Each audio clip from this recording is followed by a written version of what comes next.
So Ronaldo has left Manchester United Football Club.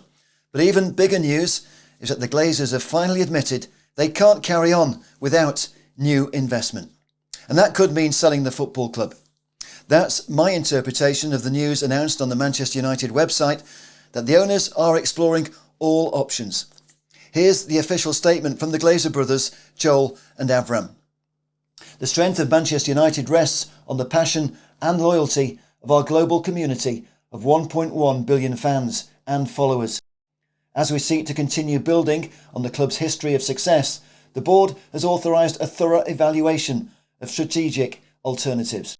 We will evaluate all options to ensure that we best serve our fans and that Manchester United maximises the significant growth opportunities available to the club today and in the future. Throughout this process, we will remain fully focused on serving the best interests of our fans, shareholders and various stakeholders. As previously stated on this channel, the Glazers can't continue without new investment because they're under financial pressure. They simply don't have the resources to fix the stadium, the training ground and the team. We heard that much confirmed a few months ago by Richard Arnold, the man Ronaldo describes as the president. Arnold confessed the club is desperate for new investment to help them make changes when he was hijacked by fans at his local pub. And that is still an option that appeals to the Glazers if they can find a way to stay in control. As the joint statement by the Glazers adds, there can be no assurance that the review being undertaken will result in any transaction involving the company. Manchester United does not intend to make further announcements regarding the review unless and until the board has approved a specific transaction or other course of action requiring a formal announcement. That, of course, is all written in the way that has to satisfy the stock market. I don't think it's a coincidence that the Glazers' statement comes on the back of the Ronaldo saga. Cristiano's explosive interview with Piers Morgan told us nothing we didn't already know about how the owners prioritise commercial deals above winning silverware. But hearing those words from Ronaldo, the club's biggest ever commercial signing, was a real shock to sponsors. It's not something any sponsors want to hear, because sponsors, of course, want to be associated with winners. So, will the Glazers sell, and who will the buyers be?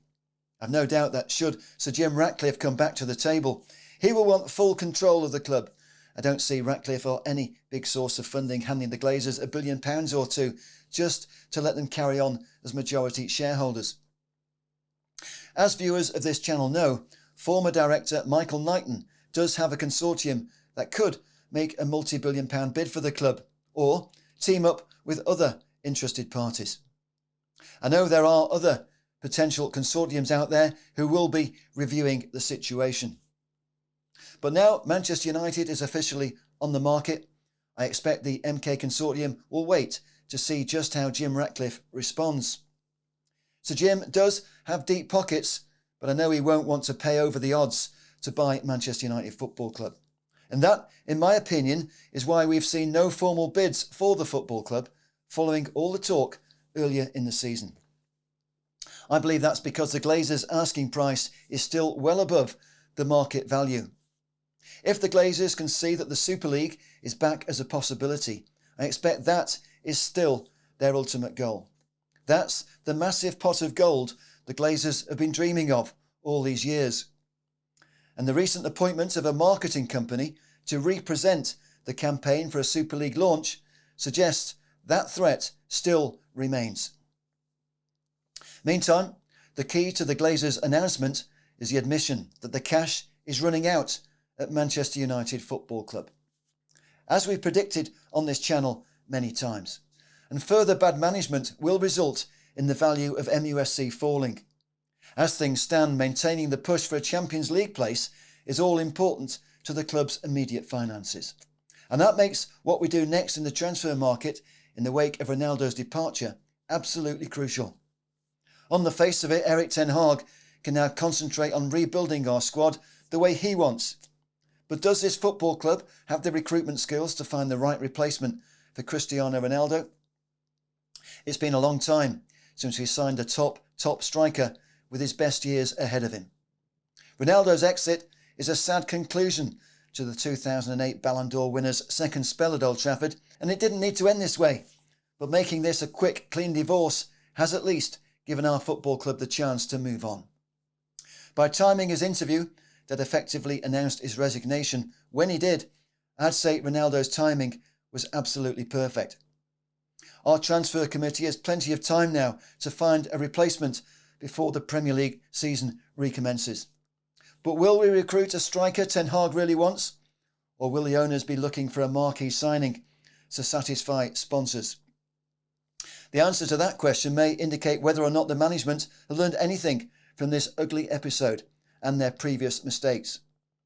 But Ronaldo's criticism of the whole structure of our club behind the scenes is far from reassuring.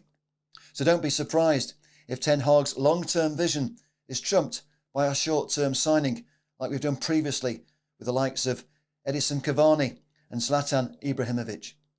If we are going down that road, we could do worse than sign up Olivier Giroud, who scored twice as France came from behind to beat Australia 4-1 in the World Cup match that finished just before the Glazers' big announcement.